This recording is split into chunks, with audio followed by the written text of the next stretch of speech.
द्वारिका में एक यादव थे जिनका नाम था सत्राजित। इनकी बेटी थी सत्यभामा।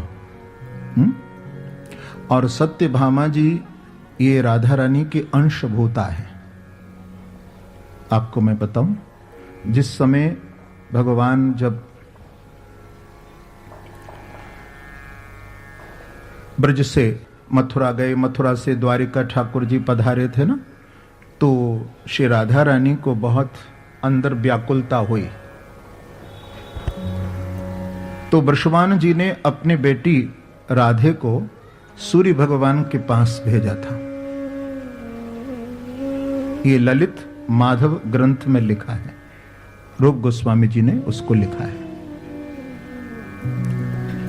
क्योंकि राधा रानी इतना विचलित हो गई थी, इतना व्याकुल हो गई थी राधे, तो सूर्य भगवान के पास भेजा। उस समय सत्राजित ये सूर्य की उपासना कर रहे थे। भागवत में लिखा है कि भक्तस्य परमस सखा, ये सूर्य भगवान के भक्त भी हैं और सूर्य भगवान के मित्र भी बताया है भागवत में सत्राजित महाराज को। तो जिस समय सत्राजित तप कर रहे थे, तो सूर्य भगवान ने इनको प्रसन्न होकर के एक मणि दी थी जिसका नाम है समंतक मणि। क्या नाम है? समंतक मणि। और इसमें से पता है कितना सोना निकलता था? 8 भार सोना निकलता था। 8 भार माने आज का हिसाब में आपको बताऊं तो प्रतिदिन 160 तोले सोना। उसको हम गिनती करें तोले में तो 8 भार का अर्थ है 160 तोले सोना। इतना निकलता था, और एक दिन नहीं, डेली।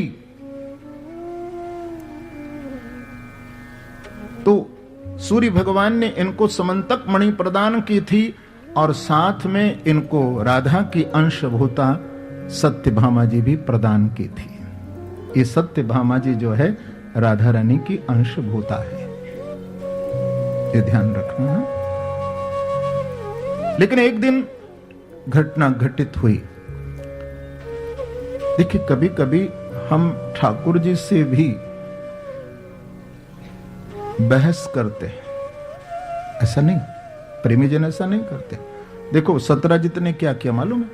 एक दिन ठाकुर जी के गले में उसने, उनके गले में ठाकुर जी की कौन सी मणि है जरा बताओ, कौन सी है? कौस्तुभ मणि है।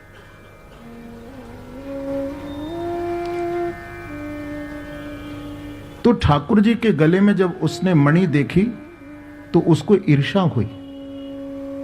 उसने कहा कि मैं भी, अब बताओ कैसी पागलपन की बातें।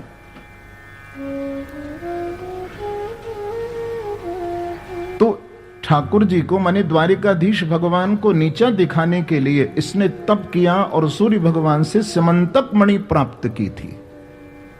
ये घटना हुई है।